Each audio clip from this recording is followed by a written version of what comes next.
இன்றைய நாள் நம்ம இல்லத்துக்கு இந்த பங்குனி உத்தரத்தை முன்னிட்டு நம்மளுடைய இல்லத்துக்கு உதவி செய்கிறாங்க. லண்டனில் இருக்கக்கூடிய பிரியா மேடம் தான் உதவி செய்கிறாங்க. அவங்களுக்கும் அவங்களுடைய குடும்பத்தாருக்கும் நமது கங்காரு திருச்சி மனநல காப்பகத்தோட சார்பாக அவங்களுக்கு வாழ்த்துக்களையும் நன்றினையும் கைத்தட்டி தெரிவித்துக்கொண்டு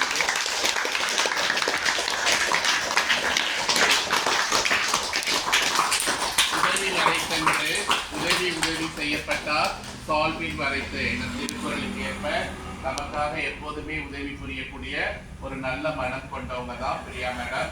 அவங்களும் சரி, அவங்க குடும்பத்தால் இருக்கக்கூடிய அவங்களுடைய பசங்களுக்கு சீக்கிரமா விரைவாக திருமணம் நடக்கணும். அவங்களுடைய இல்லறம் நல்லறமாக இருக்க வேண்டும். அவங்களுடைய எதிர்கால தேவைகள் அனைத்தும் பூர்த்தியாக வேண்டும். அவங்களுடைய என்ன தொழில் செய்கிறாங்களோ அந்த தொழில நல்ல முன்னேற்றத்தை கொடுக்கணும்னு நினைச்சு மனதார பிரார்த்தனை செய்வோம். இன்றைய நாள் நமக்காக நல்லதொரு மதிய உணவு கொடுத்ததற்காக கடவுளுக்கும் நன்றி சொல்வோம், அவங்களுக்கும் நன்றி சொல்வோம். எல்லாரும் கண்ண மூடி கையை கும்பிடுங்க.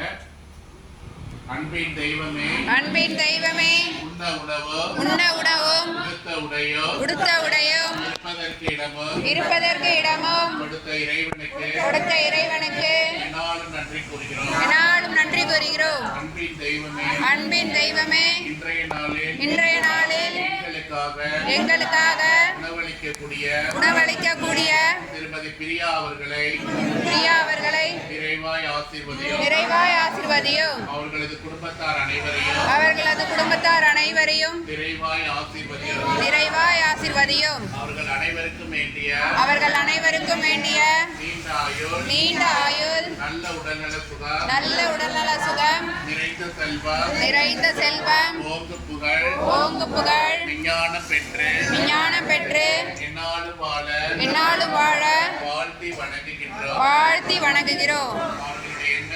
அவர்களுடைய எண்ணங்கள், முயற்சிகள், எதிர்காலம் எல்லாவற்றிலும் ஒளிமயமாக இருக்க உம்மை இறைஞ்சி வேண்டுகிறோம். இன்று மதிய உணவு கிடைத்தமைக்காக நன்றி கூறுகிறோம். அந்த உணவினை வழங்கக்கூடிய அனைத்து நல்ல உள்ளங்களுக்கும் நன்றி கூறுகிறோம். இனிவரும் காலங்கள் அவர்களுடைய வாழ்க்கைக்கு மகிழ்ச்சி ஒளியை கொடுக்க உம்மை இறைஞ்சி வேண்டுகிறோம்.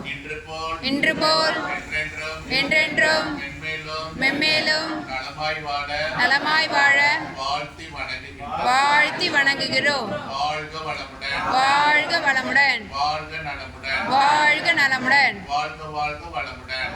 வாழ்க வளமுடன். நன்றி.